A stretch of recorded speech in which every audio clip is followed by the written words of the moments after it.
A certain person obviously written about him said he wasn't that popular, he wasn't that well liked, and he was this, that and the other. Now let me just say this, right? When Lee tragically died, it was sad. I got told I was in Durham, and Dave Tappan, the one who threw the petrol around Lee and tried to set my light, he was next door to me, and Dave shouted up, he said, "Brian, Lee's been killed." I went, "What?"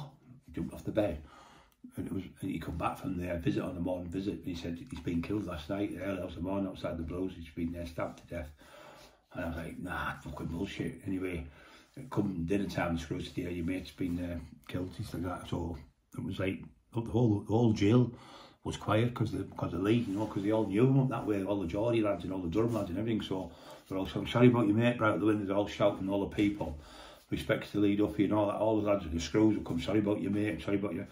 I tried to go to the funeral, but they wouldn't let me go because I wasn't a family member, you see.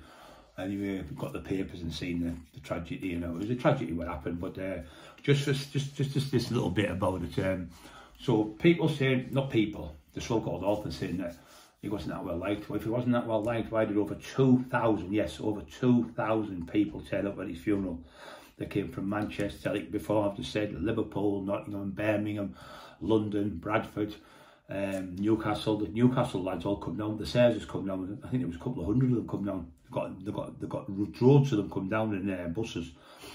And every kid, not every kid, I'd say about 80% of the kids that day nicked off school from Eston, because the road was full all the way down from South Bank, all the way up to Inchtown, all the way through Eston, everywhere where they drove him. It was full of people with flowers everywhere. They were just all giving their condolences, you know, to the family and that. But if he wasn't well liked and he was a horrible person, he was just sat, you know, why was there over 2,500 people at his funeral?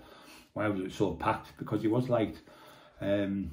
People come to see him. Like I say, the kids loved him where he lived.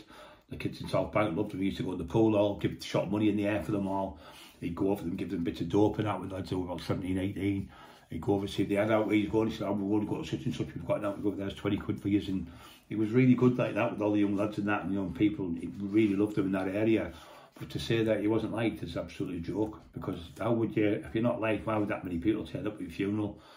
So yeah, just another little, just a short one, this one, just to say he was liked and he was loved, and he's still loved to this day by his family and us, and he always will be. So just thanks very much for listening, and another story about the Duff in the day soon. So there'll be another few stories about other people as well. So I'm going to keep them going because I've got all them memories in there still, and I'm getting them out before I could die tomorrow for all you know. You don't know. So if I get them out, you've got them for life then. So that's one of the reasons I'm putting all these stories out there, so people can hear what happened to these figures like your Ernie Buicks and your Viv Grahams and your big Stevie Abaddons and your big Stephen Sayers and people like that, and the people like Stevie Hammer, Jeff Brown and all them people, and all them people I know from different areas, all friends, and the lads from Hartlepool, like the Vulture and all them, and the lads from that way, the boxers at Ritchie and McSorby and all the guys I knew as a kid, all these people, I know all of them because I was there in the day with these people. I worked on the doors with most of them, I ran about with most of them, I'd done debts for them, I'd fights with people with them, they backed me up on loads of occasions, these guys.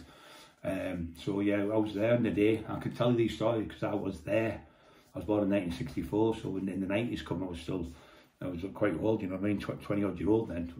So he was, whatever, Lee was 25 I think when he passed, 25, 26. So yeah, so just a little story of the day. So thank you very much for listening to me, and God bless you all.